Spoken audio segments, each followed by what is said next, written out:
इस कार्यक्रम के पुण्यार्जक हैं श्री मोनू बरजातिया, वंदना बरजातिया, नसीराबाद, अजमेर। पिता माता श्रीमान भागचंद बरजातिया, श्रीमती सुशीला बरजातिया। भ्राता भ्रातावधू श्री मनीष बरजातिया, अंकिता बरजातिया। पुत्र पुत्री वर्धन जैन, वर्दिता जैन।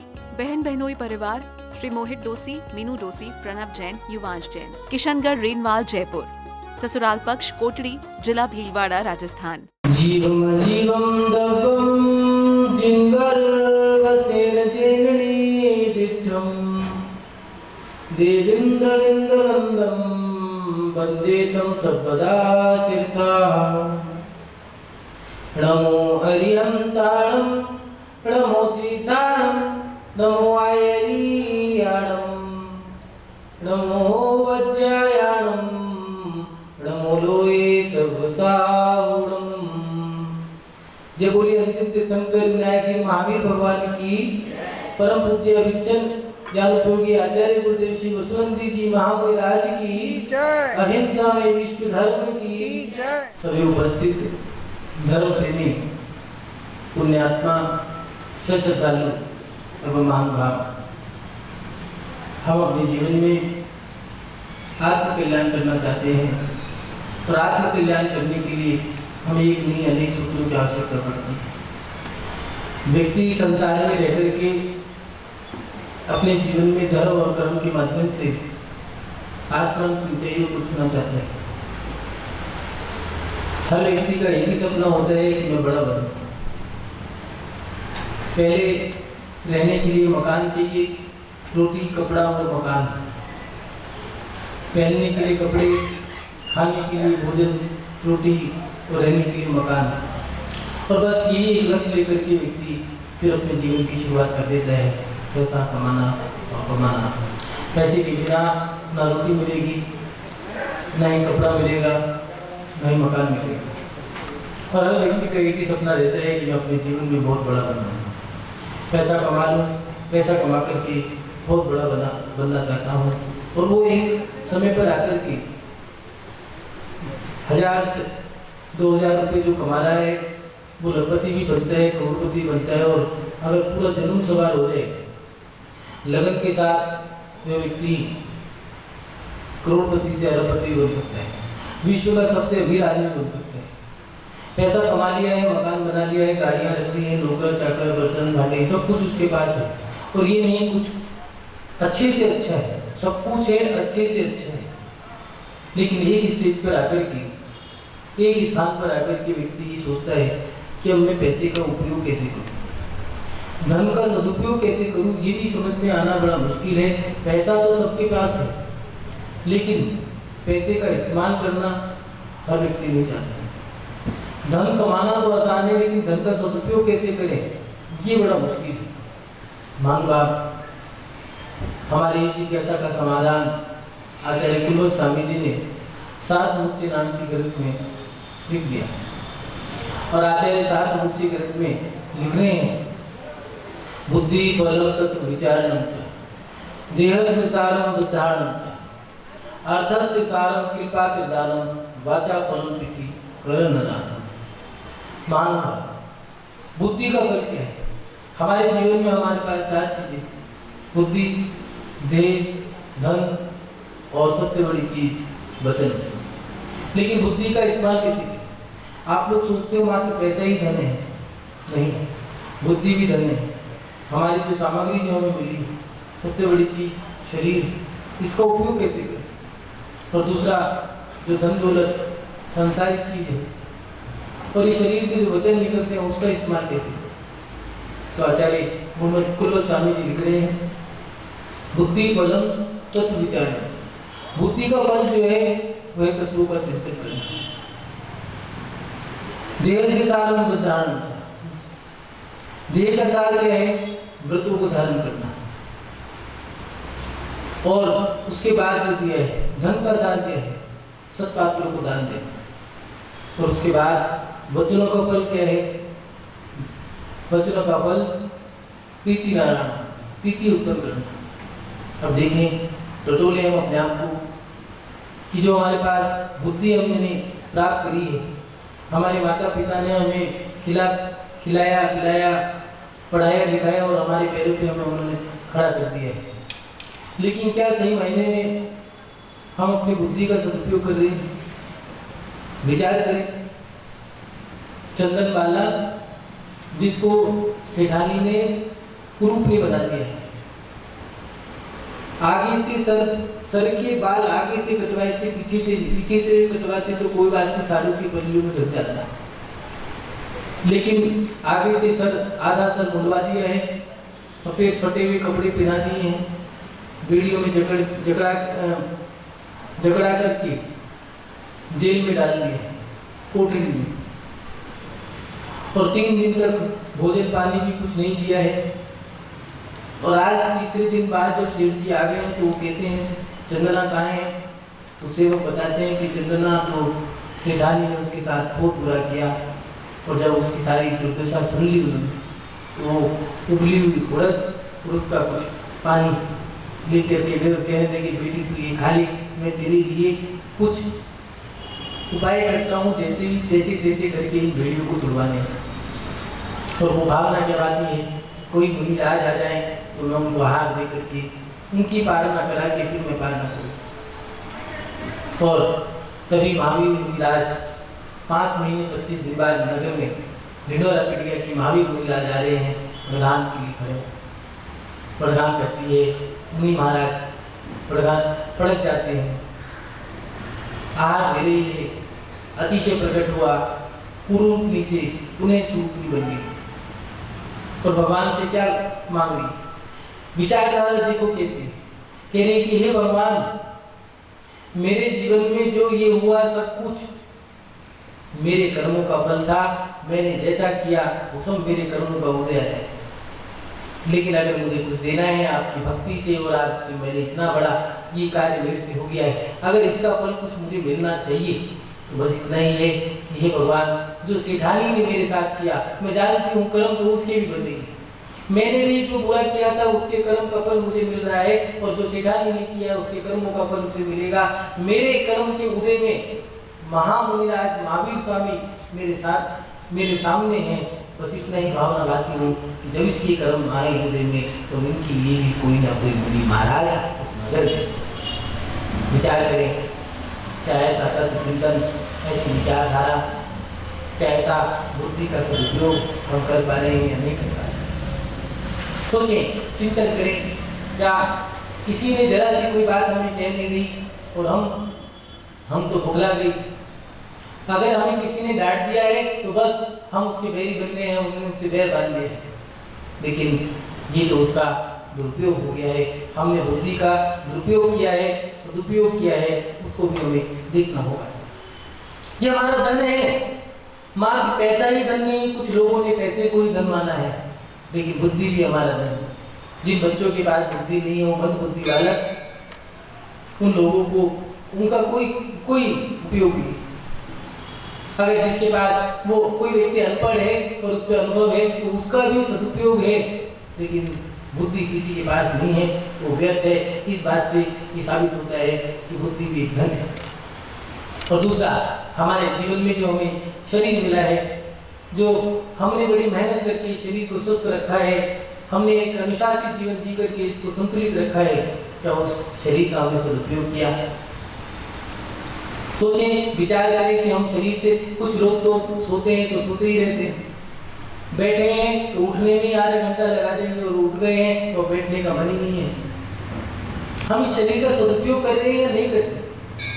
खाना पीना, घूमना फिरना, ये इस शरीर का सदुपयोग नहीं, मात्र सोना।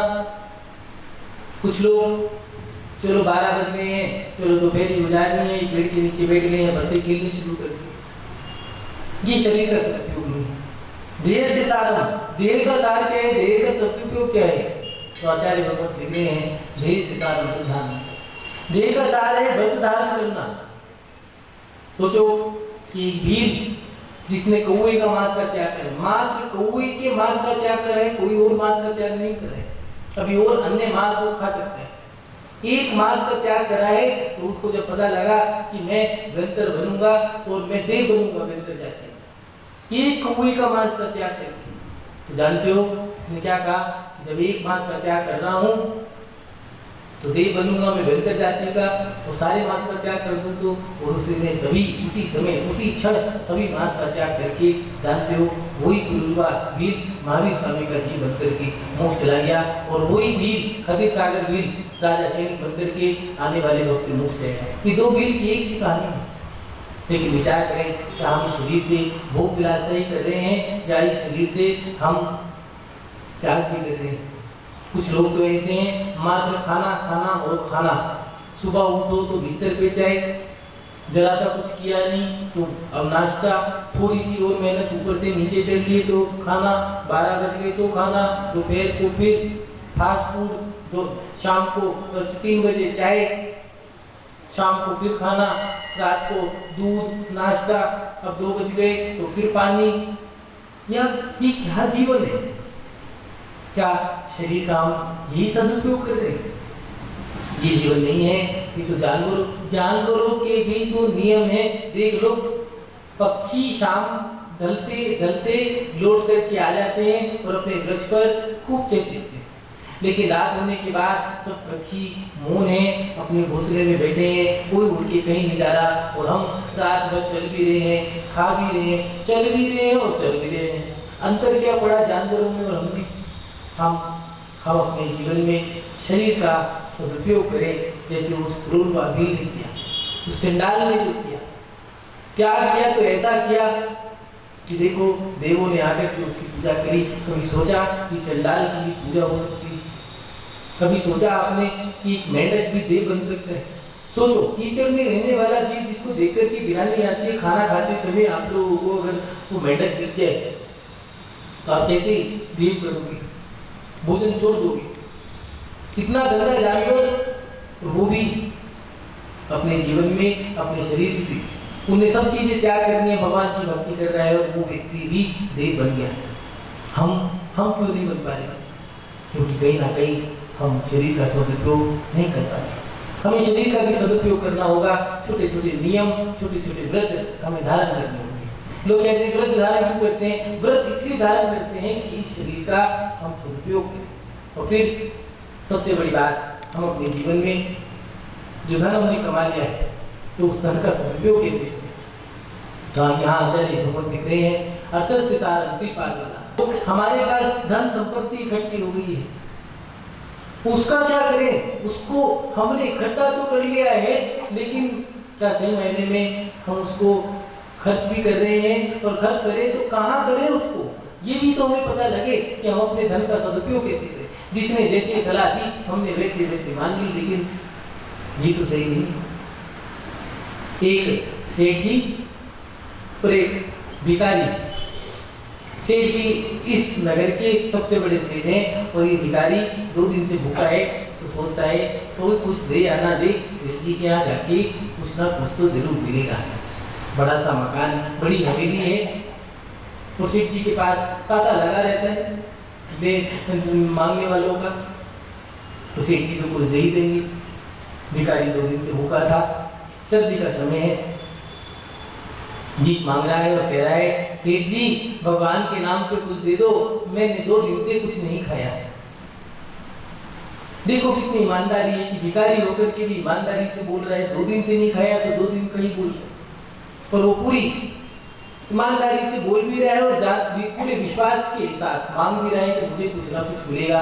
लेकिन जरूर नहीं है कि बड़ा व्यक्ति हो तो बहुत कुछ दे दे। कभी कभार ऐसा भी होता है, ऊंचे मकान फीके पकवान।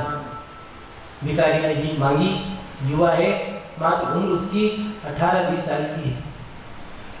सेठ जी आए और धुतकार करके ये कह के भगा दिया, भाग यहाँ से। सुबह सुबह मनुष्य उसका चेहरा दिख गया। गरीब को मनुष्य मानते हैं, जिस पे पैसा है वो कुछ भी करे, चाहे वो शराबी हो, जुआरी हो, कैसा भी हो, सटोरी हो, कोई मेरे की गरीब, ईमानदार, खुददार, कुछ भी सारे गुण उसके अंदर हैं, फिर भी वो बेकार है, वो मनुष्य। सेठ जी ने उसको धुतकार दिया है। सुबह से दोपहर, दोपहर से शाम वो सेठ जी की घर के बाहर ही बैठा रहा। क्या पता पत्थर दिल पिघल जाए। पत्थर पिघल सकता है लेकिन कंजूस का दिल नहीं पिघल सकता। सेठ जी के यहाँ लोग आ रहे हैं, मांग रहे हैं, एक गाड़ी आई है, उस गाड़ी से कुछ महिलाएं उतरी हैं और वो सेठ जी के पास जाकर के चंदा मांग रही हैं कि सेठ जी हमें आपसे 21,000 रुपये चाहिए। सेठ जी कहते हैं किस कारण? हम अनाथ आश्रम से आए हैं, 21,000 रुपये की राशि आपसे हमें चाहिए, सभी से इकट्ठा कर रहे हैं, लेकिन आप सेठ जी हैं, 21,000 रुपये आपसे हमने रखे हैं और उसमें आपका ये रहेगा कि आप जहाँ भी इश्तिहार छपेगा उसमें आपकी फोटो आएगी, मंच में सबसे पहले आपका सम्मान होगा, विशेष अतिथि भी आप रहेंगे। बस सेठ जी क्या थे, मेरा नाम होगा, उन्होंने 21,000 रुपये की रसीद काट के दी है और वो लोग चले गए। इस दृश्य को एक फोटोग्राफर देख रहा था जो न्यूज़पेपर में न्यूज़ छापा, उसने ये फोटो खींच ली है और सर्दी का समय है, रात को बारिश भी हो गई है और वो बच्चा सेठ जी के मकान के बाहर ही पड़ा है। वो जो फोटोग्राफर है उसने प्रातःकाल आकर के देखा तो वो बच्चा सेठ जी के घर के बाहर मरा पड़ा था, ठंड के मारे मर गया, भूखा प्यासा था। उसने अखबार में लिखा कि सेठ जी के पास देने को कोड़ियाँ तो बहुत हैं, लेकिन गरीब के पास रोटियाँ देने के लिए उनके पास रोटी नहीं। महान भाव, जैसा धन होगा वैसा धन जाएगा। हमारे जीवन में हमारा धन देखें कि कैसा है, जैसा होगा वैसा जाएगा। जो लोग ईमानदारी से पैसा कमा रहे हैं उनका पैसा ईमानदार अच्छी जगह लग जाता है, ईमान की जगह पर लगता है, और जिनका पैसा जैसा है उनका पैसा वैसी जगह जाता है। जिस इश्तिहार में फोटो छपी थी वो इश्तिहार जब काम निकल जाता है तो नाली में फेंक दिए जाते हैं, कूड़े कचड़े के डब्बे में पड़े होते हैं। काम की वो फोटो कूड़े के डब्बे में, कहाँ पड़े हैं सेठ जी? कचड़े में। हम देखें, विचार करें कि हम अपने जीवन में क्या सदुपयोग कर रहे हैं, अपनी जो हमें वस्तुएं, हमें जो कामयाबी उपलब्धियां जो प्राप्त हुई हैं, क्या उसका सदुपयोग कर भी पा रहे हैं, नहीं कर पा रहे। तब करते यौवन गयो, द्रव्य गयो बलिदान, प्राण गए संन्यास में, तीनों गए न जान। सोचें, क्या हम अपने जीवन में दान सही मायने में सही जगह दे रहे हैं? क्या हमारा धन सही जगह लग भी पा रहा है या नहीं लग पा रहा? कहाँ खर्च करें फिर हम? कोई बताए किसी ने कह दिया रेलवे स्टेशन पर जाकर दे दो तो हमने वहां दे दिया, किसी ने कहा गायों को चारा डालो तो हमने वहां दे दिया, लेकिन सही मायने में देना कहाँ है? कबूतरों के लिए हमने मक्का की बोरियां लगवा दी हैं, चावलों के ढेर लगा दिए हैं, लेकिन ये तो दान क्या सही मायने में यही दान है? इसके आगे भी कुछ होगा। तो मानवा उनको स्वामी जी ने दान के जो 7 क्षेत्र बताए, उन 7 क्षेत्रों में उन्होंने जो दिए हैं दान के 7 क्षेत्र, जिन बिंब, जिन आगार, जिन मंदिर, जिन धर्म, जिन आगम, जिन चित, जिन चैतन्य, पंच कल्याण, प्राण प्रतिष्ठा महोत्सव, सिद्ध क्षेत्र की यात्रा, धर्म की प्रभावना, इन क्षेत्रों में हमें दान लगाना चाहिए। विचार करें, क्या हमने पैसे का सदुपयोग किया है इन क्षेत्रों में? सोचें, हमने जो वर्षगांठ मनाई, जो शादी की सालगिरह मनाई है या फिर बच्चे का जन्मदिवस मनाया है, क्या उसका हमने उस समय में हमने क्या किया? हमने बढ़िया से पंडाल बनाया है, सबको भोजन के लिए बुलाया है, सबको भोजन करा दिया और नाच गाना गा करके हमने जन्मदिवस मना लिया। क्या ये सदुपयोग हो गया? ये भी तो हो सकता था कि हम अपने जीवन में ऐसा भी कर सकते थे कि चलो आज बच्चे का जन्मदिन है, घूमने तो जाना है, लेकिन एक काम करते हैं, मुनि महाराज यात्रा कर रहे होंगे, बिहार कर रहे होंगे, हम उनके बिहार में जाकर के वहाँ पर जाकर के चौका लगा लेंगे तो हो गया हमारा, यात्रा की यात्रा हो गई, दान का दान हो गया, साधु की सेवा कर दी, उनकी भैया बत्ती भी हो गई, उनकी साधना में सेवा भी बन गई होगी भैया। लेकिन ऐसी विचारधारा तो हमारे अंदर आई नहीं। व्यक्ति घूमने के लिए अंडमान निकोबार तक जाते हैं, लेकिन वो साधु के पास बिहार कराने नहीं जाते हैं। ऐसा नहीं कोई नहीं जाता, जाते हैं, जो जाते हैं वो जाते हैं, जो नहीं जाते हैं वो नहीं जाएंगे, बिल्कुल नहीं जाएंगे। क्यों? क्योंकि जिसका पैसा जैसा है उसका पैसा वहीं लगेगा। कुछ लोग मंदिरों में दान देते हैं और मंदिर भी बहुत बड़ा है तो मंदिर में सब चीज़ें चाहिए, लोगों के रुकने की व्यवस्था भी चाहिए, मंदिर में वेदी भी चाहिए, फर्श भी चाहिए। लोगों ने दान दिया है तो एक पैसे से तो जो बाहर से अतिथि आएंगे उस पैसे से उसकी लैट्रिन बाथरूम की व्यवस्था हो गई। एक व्यक्ति ने दान दिया तो फर्श डल गया है, एक व्यक्ति ने दान दिया छत डल गई है, एक व्यक्ति ने दान दिया तो वेदी बन गई है, एक व्यक्ति ने दान दिया तो भगवान बन गए। सबके पैसे हैं, लेकिन क्या क्या बन रहा है? जैसा जैसा पैसा था वैसी वैसी वस्तु बनती चली। कुछ लोग लड़ झगड़ करके सोचते हैं कि हम भगवान की मूर्ति को बना दें। पैसा ईमानदारी का है तो ही भगवान की वेदी में, याद रखना, जिसका न्याय उपार्जित धन है वो ही भगवान की मूर्ति में और साधु के भोजन में काम आता है। और हम तो भैया, हमारे पास तो दादागिरी है, हम तो करोड़पति, तुम हमें जानते नहीं क्या? हम तो भैया मूर्ति हम ही रखवाएंगे, पैसा हमारा कैसा भी हो, लगवा दो, कोई दिक्कत नहीं है, साल 2 साल बाद की देर है, जितना है उसमें मान लो 1 लाख रुपया दिया और 70,000 बेईमानी के थे, 30,000 ईमानदारी के थे, तो 30,000 का समय मात्र 2 साल तक का था, तो 2 साल तो मूर्ति रखी रही, तीसरे साल चोरी हो गई। अपनी शक्ति लगा करके आपने चोरों को पकड़ भी लिया, तो चोरों को पकड़ लिया है, मूर्ति वो गला गई। ये क्या हुआ? हमारा गंदा पैसा अच्छी जगह नहीं लग सकता। जैसा धन होगा वैसी जगह चला जाए, लेकिन हम धन को खर्च कैसे करें? लेकिन धन खर्च करने से पहले ये भी है कि ईमानदारी का पैसा भी होना चाहिए। हमारी बुद्धि तत्व चिंतन करने वाली हो, व्रत धारण करने वाला हमारा शरीर हो, तो उसके साथ साथ जो हमारा पैसा है वो पैसा हमारा ईमानदारी का हो। देखना, जो किसान है, जो ठेला खींचने वाला है, रस्सी बांध करके पीछे बोरियां रखी हैं और उसको खींच रहा है, और सूखी रूखी रोटियां भी नहीं खाता, वो तो टिक्कड़ खाता है। तुम्हारी 4 रोटी, तुम्हारी तो 8 लगा लो, तुम्हारी 8 रोटी और उसकी 1 रोटी जो टिक्कड़ है, मोटी है, तुम तो मुंह में रख भी नहीं पाओगे, और वो टिक्कड़ खा करके भी खुश है। ईमानदारी का थोड़ा होता है लेकिन खुश है, उसका परिवार खुश है, बच्चे खुश है, पत्नी खुश है, बीमारी कोई नहीं है। हमारे पास बेईमानी का पैसा, 2 नंबर का पैसा इतना है, इतना है, इतना है, जिसकी कोई हद नहीं, लेकिन घर के अंदर कोई खुशी नहीं, कोई व्यक्ति खुश नहीं। बीमारियां हैं, टीबी है, शुगर है, थायराइड है, फिशर है, पाइल्स है, बाईपास है, कैंसर है, बड़ी बड़ी से बड़ी, जितने बड़े हो उतनी बड़ी बीमारी। हमारे पास हमारा धन कैसा है, हमें इसका भी हिसाब लगाना होगा। अगर ईमानदारी का पैसा है तो उसका हम सदुपयोग कर सकते हैं। कुछ लोग सट्टे में लगाते हैं, आजकल नई चीजें चल रही हैं, सेंसेक्स, शेयर मार्केट, शेयर बाजार में लगा दिया। और नहीं तो सबसे बढ़िया वो आता है आजकल सितंबर, एक व्यक्ति बच्चे युवा है तो कहने लगे महाराज जी कल भैया बत्ती के लिए नहीं आएंगे। हमने कहा क्यों? कह कल IPL है। हमने कहा ये कौन सी बला आ गई? कहने लगे ये IPL है, 1 के 2 हो जाते हैं, 1 के 2 हो जाते हैं, 1 के 2 तो हो जाएंगे, लेकिन तुमने 100 के 200 कर लिए, लेकिन जिसके 200 रुपए चले गए उसके घर वाले तुम्हें दुआ थोड़ी ना देंगे, वो जो देंगे उससे तुम्हारा घर खुश नहीं रह सकता। मान लो हम अपने जीवन में धन का सदुपयोग करें। जो आचार्य कुमकुम स्वामी जी ने दिया, जिन भगवान की बिंब रखवाना, मूर्तियां, जिन मंदिर बनवाना, जिन यात्रा, जिन भगवान की यात्रा कराना, पंच कल्याण, प्राण प्रतिष्ठा इत्यादि जो महोत्सव है उनके माध्यम से धर्म की प्रभावना कराना, और जिनागम, इनके साथ साथ जिनायतन माने मुनि हारिका, शावक शाविकाएं, ये सब जिनायतन महान भाग।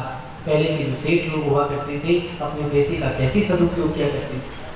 मुनि महाराज की यात्राएं कराया करते थे, बिहार बनाने के लिए पूरा काफिला चलता था। आचार्य श्री भीमल सागर जी जो बिहार करते थे तो कहा करते थे सेठ जी से, कहने लगे सेठ जी ये इतनी सारी गाड़ियां क्यों चलाते हो, क्या मिलेगा इनसे? सारा दोष मुझे लगेगा।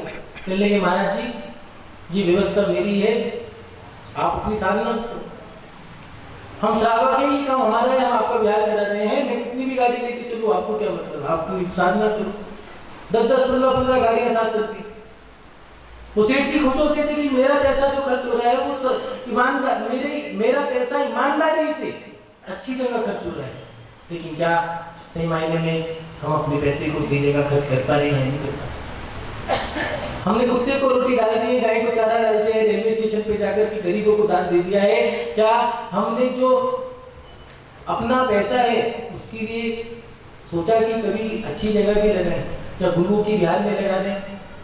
पहले तो ये हुआ करता था कि नगर के अंदर चलो भैया कुएं खुलवाएंगे, बावली बनवाएंगे, गरीबों के लिए पानी की व्यवस्था कर दी है, प्याऊ लगवा दिए हैं, साधु आए हैं तो उनके लिए विश्राम गृह बनवा दिए हैं। हर 10 किलोमीटर पर एक विश्राम गृह हुआ करता था, कोई भी साधु आए तो यहाँ रुक जाएंगे।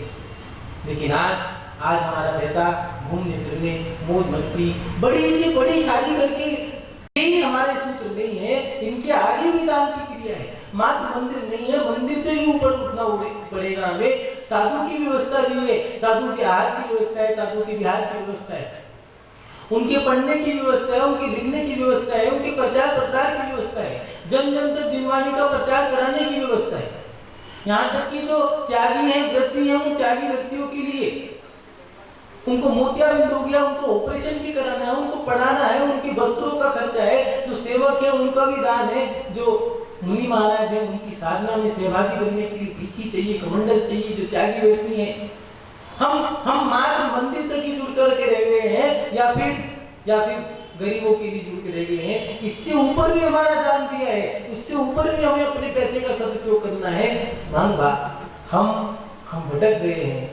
हमारा तन, हमारा मन, हमारा धन बहुत कीमती है, बड़ी मुश्किल से मनुष्य प्रेम मिली है, इसका सदुपयोग करना है। कैसे करना है? जो हमारे आगम में, हमारे आचार्यों ने कहा है, उस आगम के अनुकूल हमें क्रिया करनी होगी। अपने आचार्यों के अनुसार ही हमें अपने जीवन को जीना होगा। हम अपने जीवन में दान भी सही समय पर और सही जगह पर दें, तब जाकर के हमारे पैसे का, धन का सदुपयोग होगा। मान बा अपने आप सभी लोग अपने जीवन में धन का सदुपयोग आचार्य के कहे अनुसार, आगम के कहे अनुसार धन का सदुपयोग करें।